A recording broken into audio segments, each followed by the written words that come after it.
interessante, a gente tem uma charge aqui, que a gente vai dar uma analisada nessa charge, que diz assim, custo dos alimentos puxa alta da inflação. Aí nós temos à mesa uma família tradicional, onde nós temos pai, mãe e uma criança, onde o pai diz, o governo falou para substituir carne por frango. Aí a mãe diz, já estou me antecipando.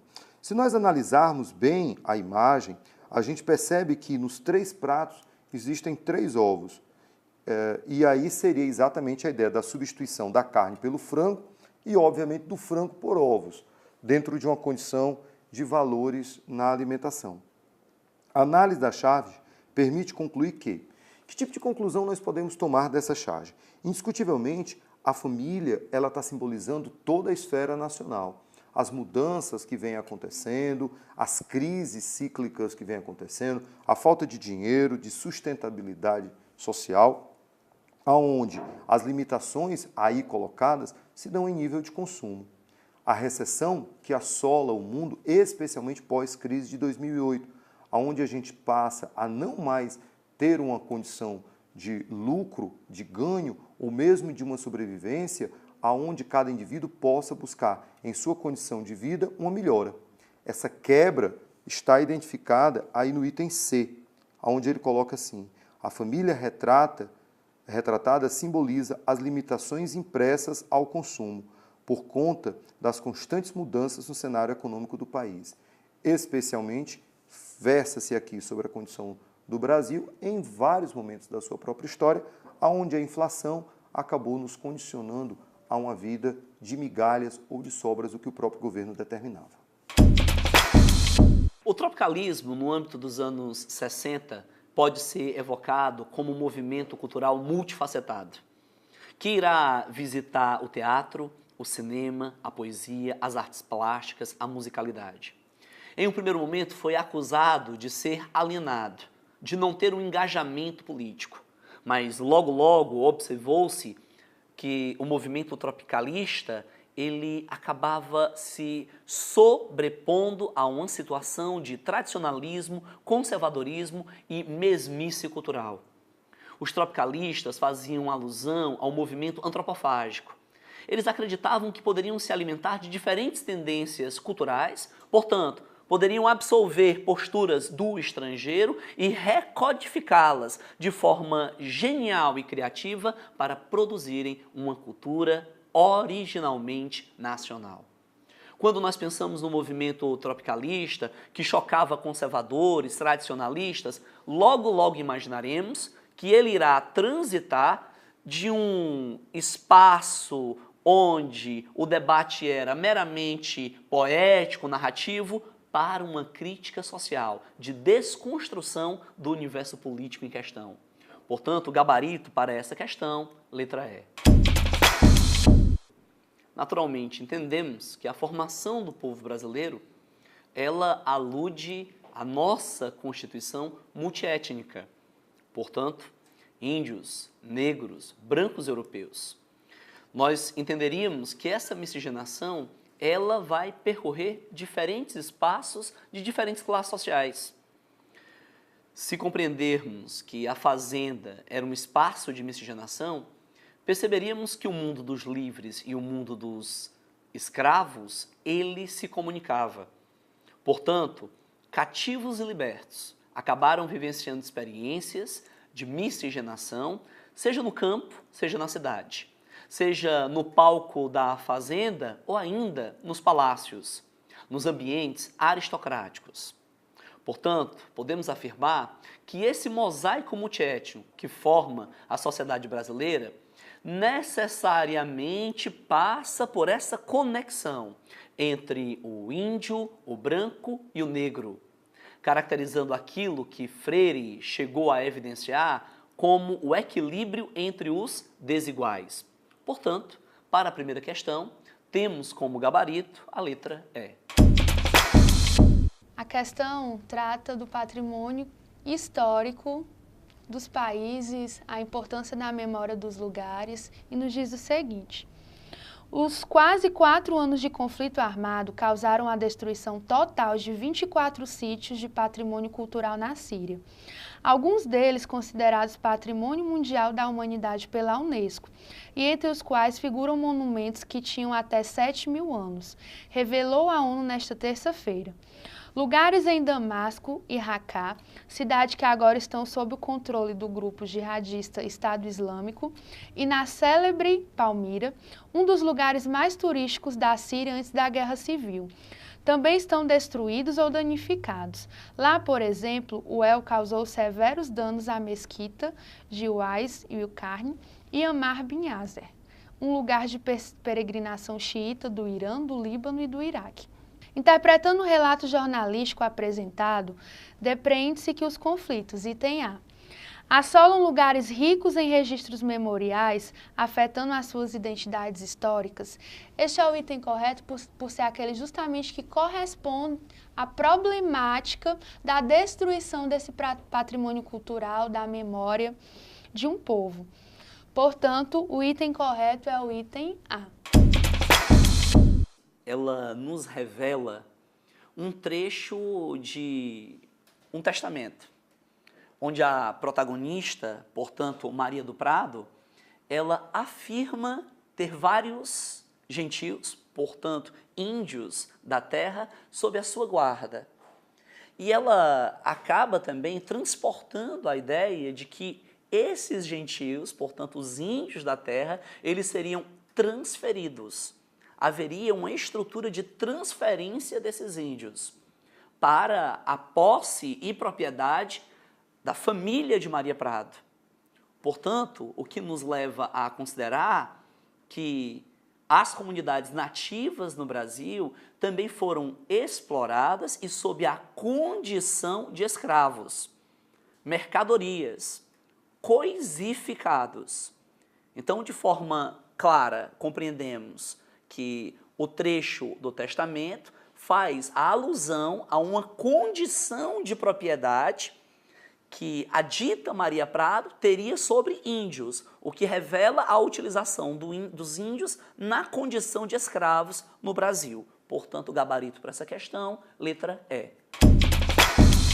A questão aborda a devastação da Caatinga e nos diz o seguinte: a Caatinga é um dos principais biomas brasileiros e ocupa uma área que abrange os 9 estados do Nordeste e parte do estado de Minas Gerais. Nela vivem espécies de animais e vegetais que não existem em outras regiões do mundo.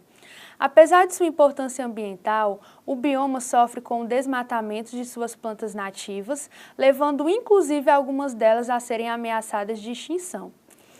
A Caatinga é um bioma exclusivamente brasileiro e que, segundo o texto, tem sofrido intensos processos de degradação.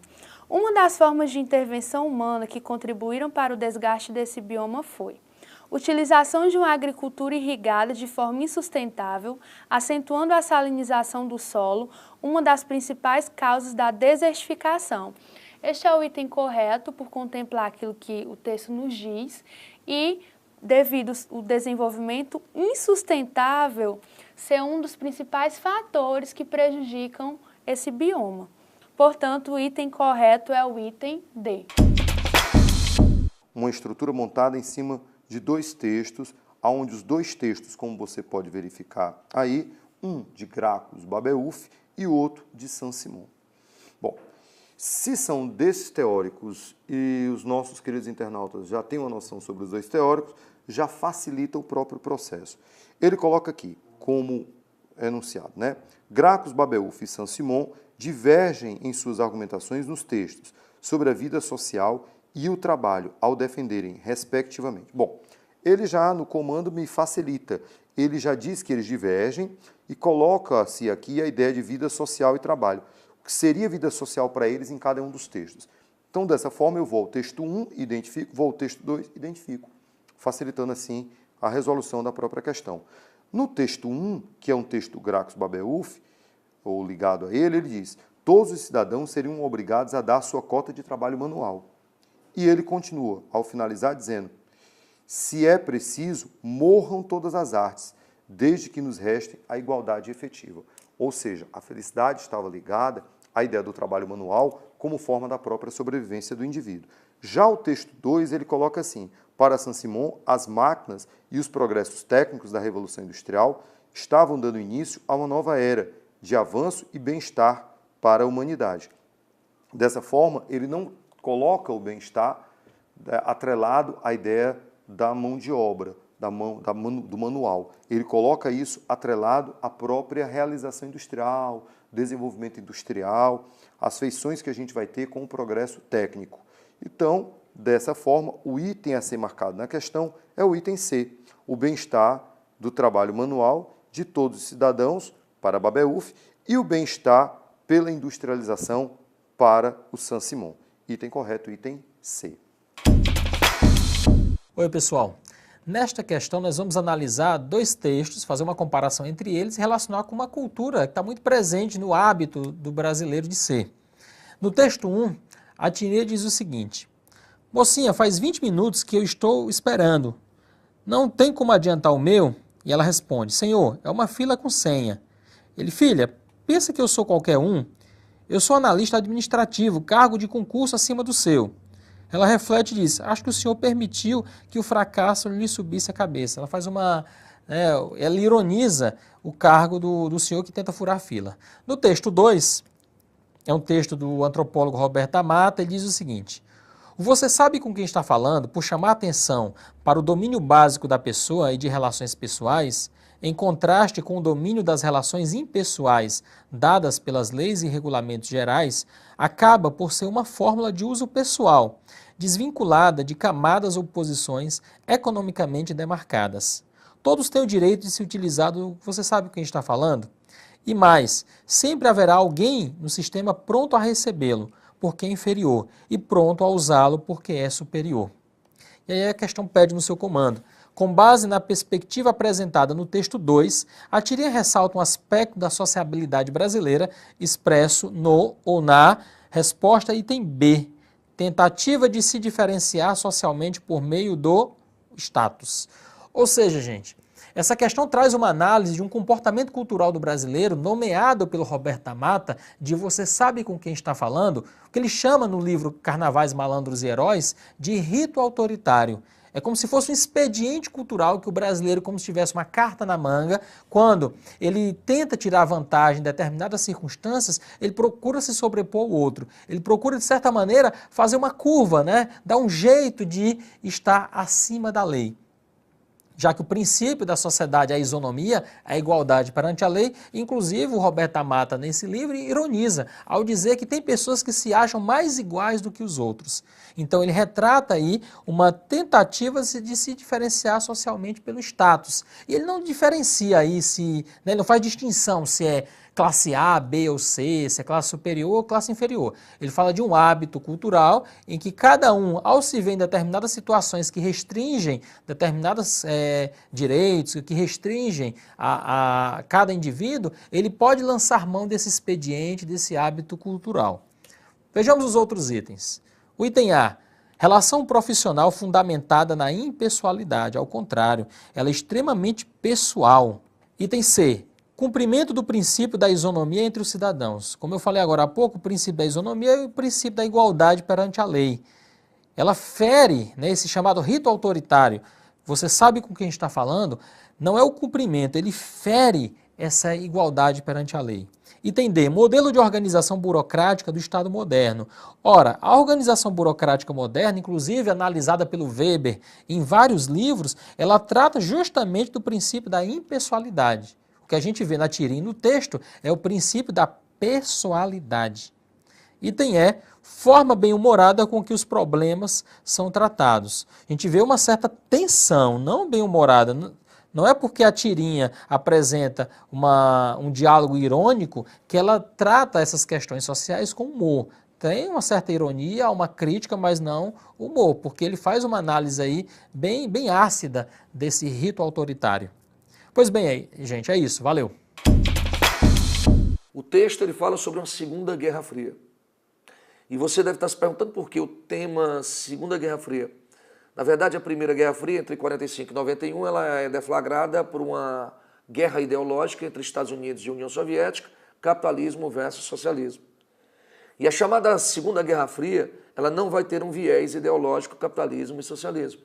Na verdade, essa crise é deflagrada por uma questão política, que envolve a Ucrânia em dezembro de 2013, quando o Viktor Yanukovych ele se recusa a assinar um documento de adesão à Ucrânia junto à União Europeia, por interesses de Vladimir Putin, de manter a Ucrânia aliada ao regime russo, juntamente com a comunidade de Estados independentes. Dessa recusa de Yanukovych, né, nós teremos aí uma implosão de praticamente uma guerra civil dentro da Rússia, cujo ápice será o plebiscito de fevereiro de 2014, quando o território da Crimeia resolve se unir à Rússia, se afastando, portanto, do controle da Ucrânia.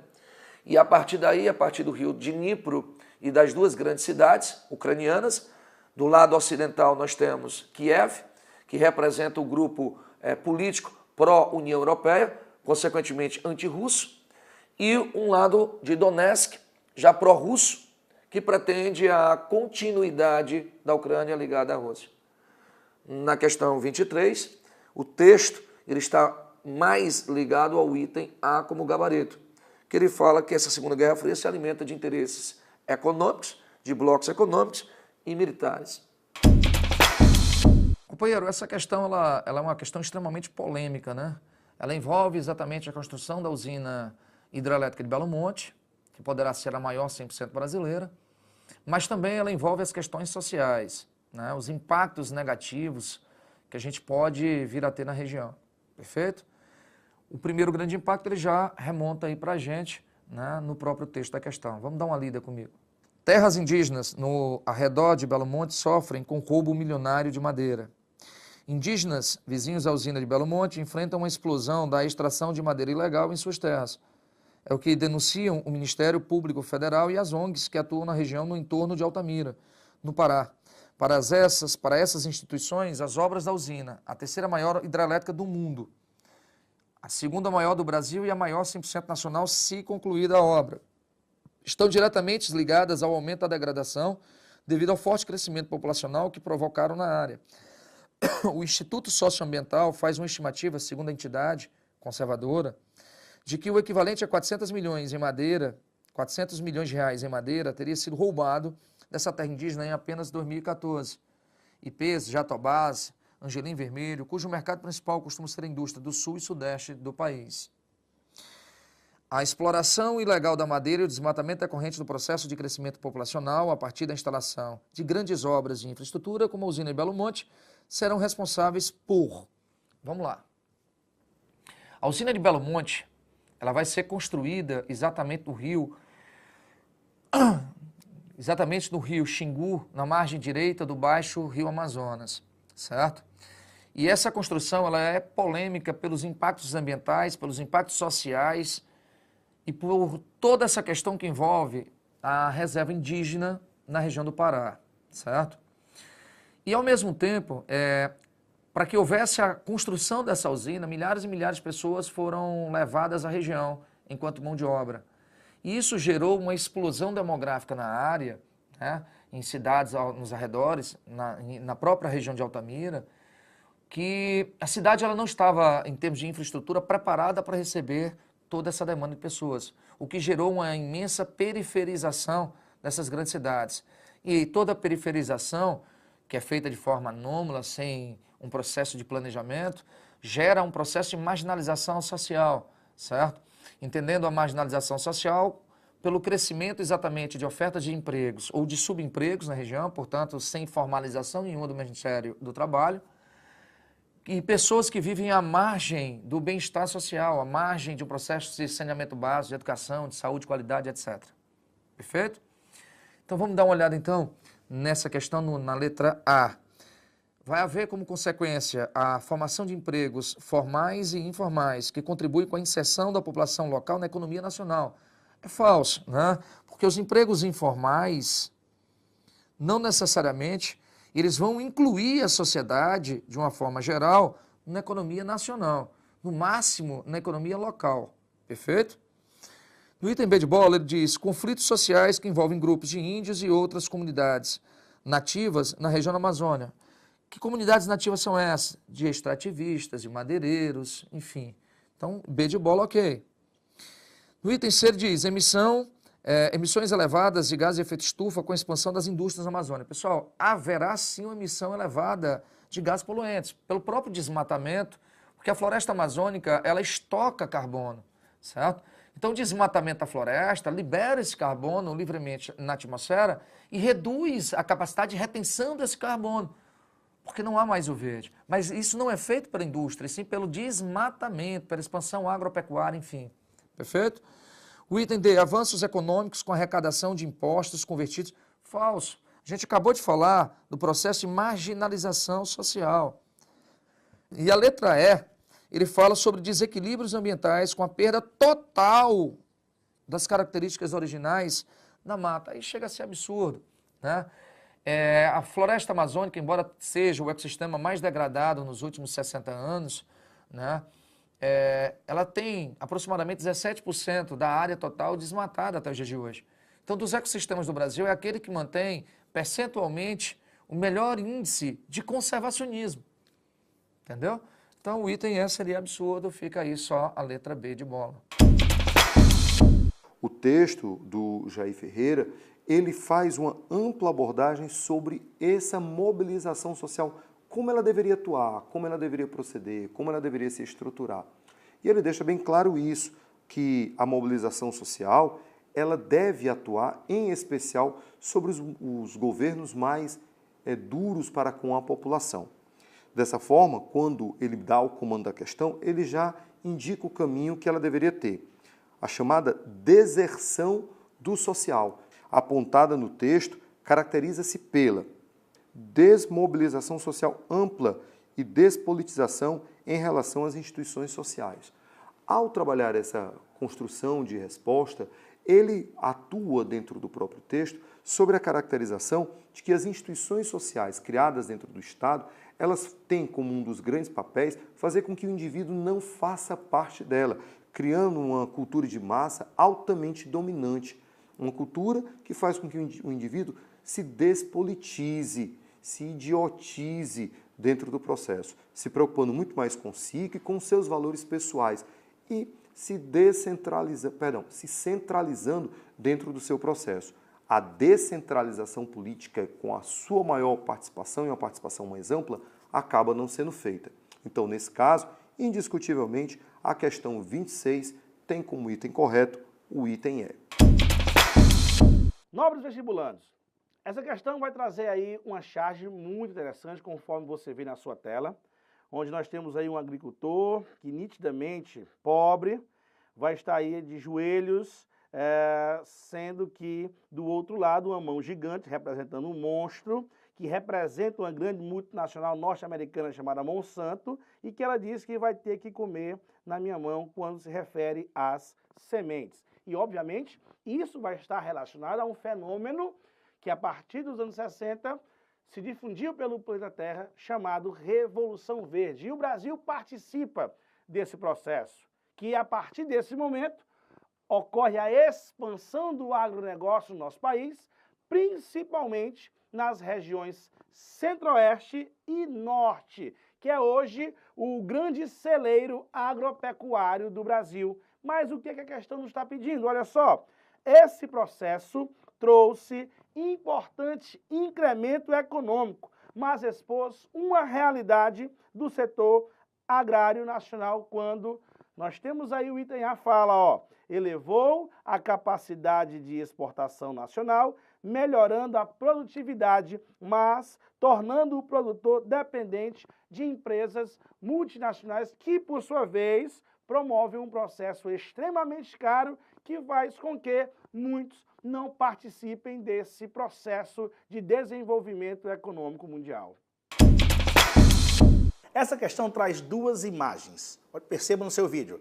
A imagem com a área florestada, uma área de encosta com a presença da floresta, que por sua vez terá um papel fundamental, que vai ser de retenção do solo, evitando o processo de erosão, principalmente quando você vai ter uma área como a região sudeste de elevados índices pluviométricos. Muita chuva, mesmo com essa elevada quantidade, a floresta que ali se encontra, a mata nativa que ali se encontra, ela vai conseguir promover um certo equilíbrio dos solos que são difíceis de permanecerem por conta da declividade do terreno. Porém, na segunda imagem que você percebe, olha só, já vai ser uma área sem floresta, que vai gerar uma série de problemas ambientais e sociais, dentre eles a questão do deslizamento de encosta, muito comum no Brasil, nas áreas de relevo acidentado, quando chega o período chuvoso. E a questão pede o quê? Ela pede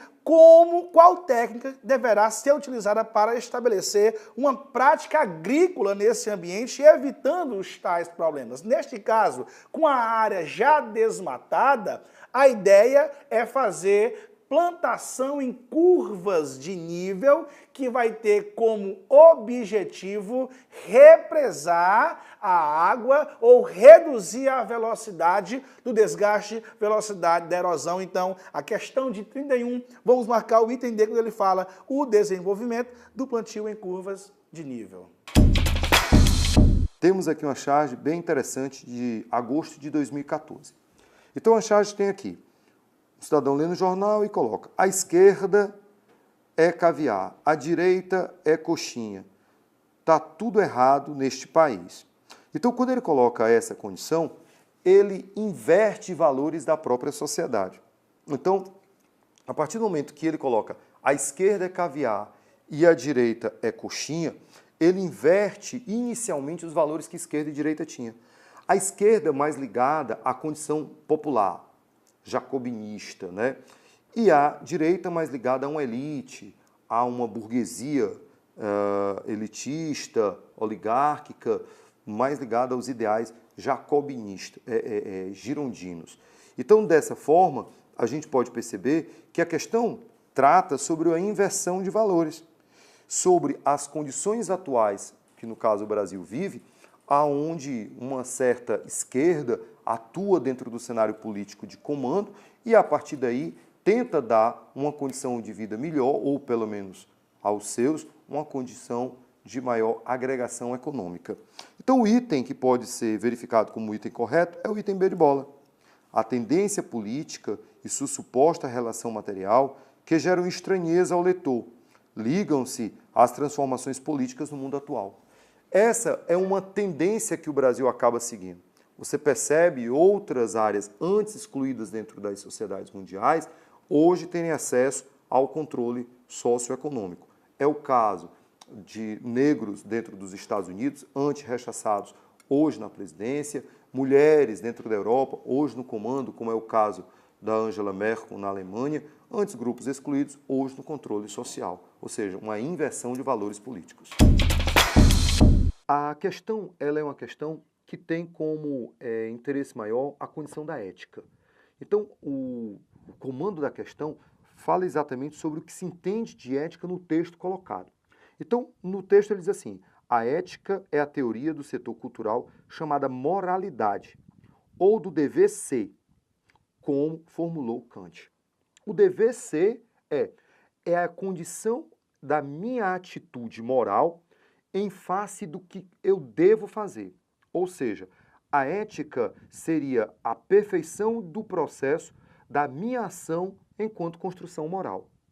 Essa é a formulação que o texto, no caso aqui, vai desenvolver. Então, se já é essa a condição que eu tenho, basta que a gente, de repente, busque aqui a solução da questão, que aí fica fácil. Quando a gente já lê o primeiro item, que é o item A, ele diz assim: possui um papel fundamental em harmonizar as relações humanas, garantindo ações comportamentais ideais.